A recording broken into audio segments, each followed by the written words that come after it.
story about fairies. Good. I like fairies. Yeah, well, you like sort of the Disney fairies. No, I like Peter Pan and nice fairies. But you don't like these fairies. These are original Celtic fairies, and they're horrible. All right. Little buggers. Yeah. So this is a story called the Midwife and the Fairy.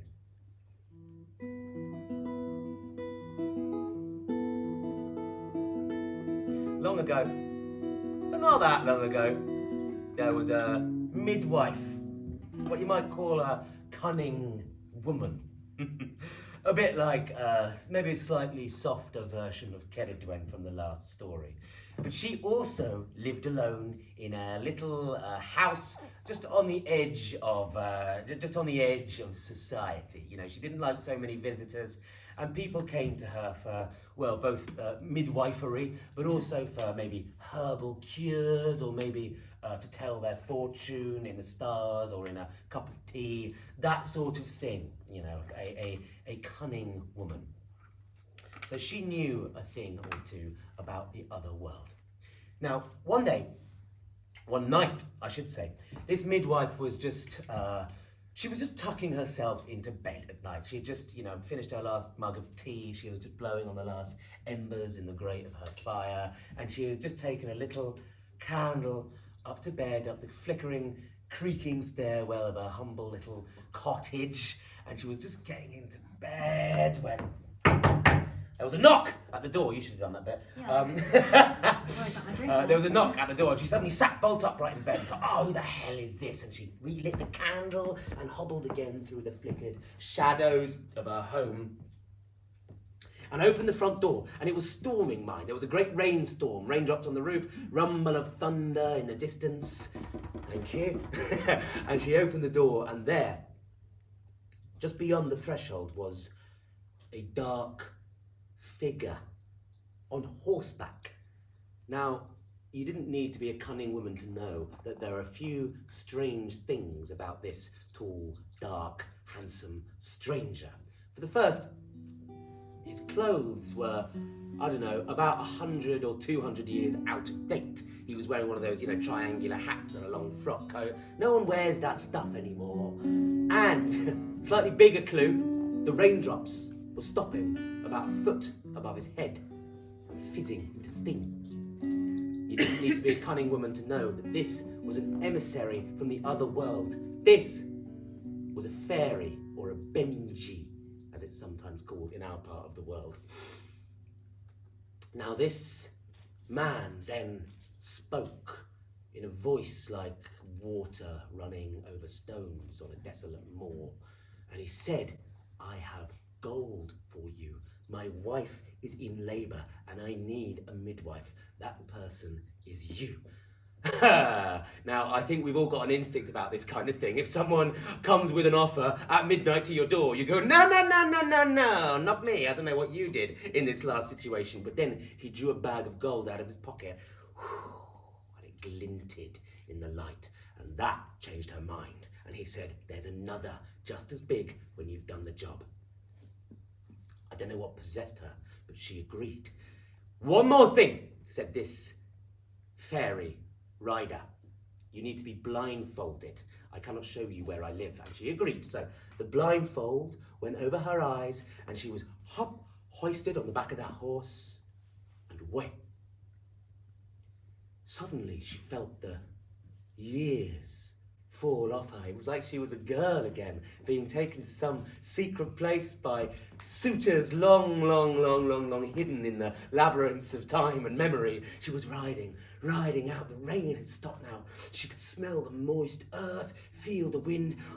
There was a roar of the river. Would she just cross the ribble? I don't know. She was off further into a desolate moors and hills and forests. She didn't know how long she was riding, but it felt like a long time. Again, she had dropped, perhaps out of time. Eventually, she'd arrived at the place, and the blindfold was taken off her, and she was lifted from that horse. It was not what she was expecting. It was a dingy, dark place, some pools of the floor, an open sky, no houses or lights for miles, a few stubs of candle for light, and a dark, dingy hole about the size of a badger set. In fact, maybe that's exactly what it was. And she was ushered to crawl in first on her hands and knees into this slimy hole. I'm sure we've all been there, not literally, of course. In she goes, maybe literally. In she goes, crawling down this tunnel, longer, longer, longer, into the dark, into the underworld, and then it opens out into the most fabulous underground chamber you can possibly imagine. Carved pillars, hung tapestries, the stuff of, I don't know, Sutton Hoo burial chamber, or an ancient Viking longship burial, like a dragon's hoard. Everything was in there. It was wondrous to behold, and lights hung in the air. Great piles of gold and jewels covered the floor. It gave her a strange feeling. Maybe it was the incense hanging thick and heavy in the air. And there, in the corner, on a sort of red plush couch type thing made of pure gold, was the fairy rider's mistress in the pangs of labour. This is where instinct kicks in, right? She knew how to do this job, so she got right to it. However, there was one specific instruction that she had to follow. She was given this instruction by the fairy rider himself, and it was very important that she followed this exactly. She was given a little pot of balm, like an ointment, that she was to smear on the eyes of the fairy child once it was delivered. But she was under no circumstances to get any at all in her own eye. Whenever someone's given like an instruction like this in a folklore, you know damn sure what's going to happen, don't you? So she delivers the child, everything goes swimmingly, you know, she's done a very good job, and this beautiful, beautiful little fairy child is in her arms, and she does as instructed, you know. So the wife is out, the mistress is out for the count now, and she's just rubbing some on the eyeballs of this child. And then she just, we all do it, don't we? We've all done it. She just gives it a little rub in her eye, and then just the one eye, mind, just to see, and then opens that eye. Oh dear. She's not in an underground palace at all. She's in a dark, dingy cave infested with bats and rats and spiders dripping from stalactites and pools of mould, and sick on the floor.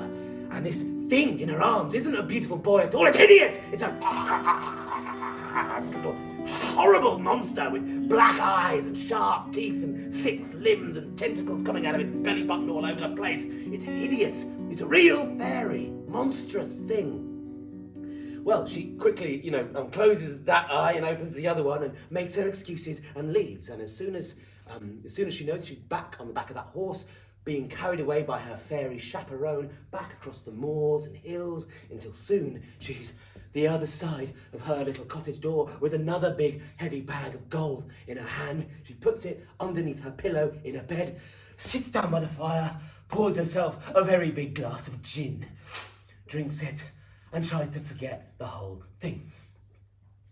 A few days later, she's sort of managed to expunge the whole event from her memory, but she's running out of some essential supplies, and it's market day in Preston. So she has to go and get some bits and bobs. So she's walking into town, feeling a bit queasy as she crosses, you know, one of those bridges that I forget the name of, into town. Medieval Preston this is, you know, she's going, or 18th century Preston, doesn't matter. Over she goes, and suddenly she stops, because a fish has leapt out of the stream, and for some reason it has a human face, and it slows down in time and just eyeballs her as it jumps over the bridge. And she stops and has to steady herself on the bridge, and she's putting her hands on the bridge, and as she removes her hand, the bridge is covered in eyes that are looking at her like this. And she removes the other hand, and her hands are shifting and moving. Sometimes the fingers are sticking together. Another eye appears on her forearm there and looks at her, and then jumps off her forearm and scuttles away down a mouse hole. She carries on walking through the market, but the entire market stall sellers they have the faces of crows or badgers. There are a horse with the face of a dog. There are pigeons with eyes on their backs, and rats with crows bursting out of their faces. There's all sorts of strange things, and she looks at all the vegetables, and they're all moving. The carrots are maggots, and everything is very, very, very, very, very, very, very, very strange. She goes and sits in the back of the, I don't know, where were we last night? The Stanley Arms, and sits in the back and orders another very stiff gin. And drinks that and puts it down, but the beams are moving and they have eyes all over them, and some of them are trying to whisper things in her ear.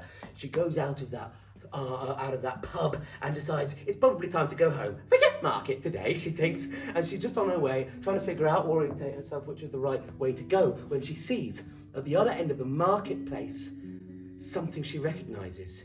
It's a figure dressed in black, riding the back of a horse with a triangular hat. But he's not the dark, handsome stranger of before. His face is hideous and cowled, with dark hollows for eyes and sharp teeth, 2 slits for a nose. You know, he's like Voldemort, long, skinny fingers. And she sees him and makes eyes with him across the market. And a bit like Ceridwen and Gwion from the last story, he suddenly feels her looking at him and meets eyes with her. And then he heads forward on his horse, gently weaving through the market goers who are completely impervious to his existence, and trots up alongside to her slowly, grabs his reins, leans down in the saddle, and says, "Which one of your eyes can see me?" Trembling, she points to this one. And he plucks it out of her skull and drops it on the market floor, and his horse squashes it. Pop. She drops like a sack of potatoes, screaming, blood spurting out of her face. To all the assaulted villagers, they don't know what's happened. You know, they just see this blood squirting everywhere, and they, you know, struggle to help her. You know, she's had some sort of fit or something. They bandage her up as best as they can and carry her back to her little cottage, where she lives out the rest of her days as a known witch. She's shunned. Children from nearby villages will go up and touch the threshold of her door for a bet. Sometimes they'll throw stones through her top window. They can be pretty mean kids sometimes, can't they? The years roll by and she gets older and older. She cannot spend any of the gold until she passes away, and then various long-distant relatives and gatherers, financial vultures, gather and go through her house and clear it out, getting rid of all her stuff, getting ready for the next occupant. And under her pillow, they find 2 bags filled with ancient gold coins. But as they hold them greedily in their hands, the coins turn to oak leaves and then to dust and drift away with the fairy wind. So a precautionary tale about fairies there. Don't believe Disney, and never accept cash bribes from badly dressed strangers.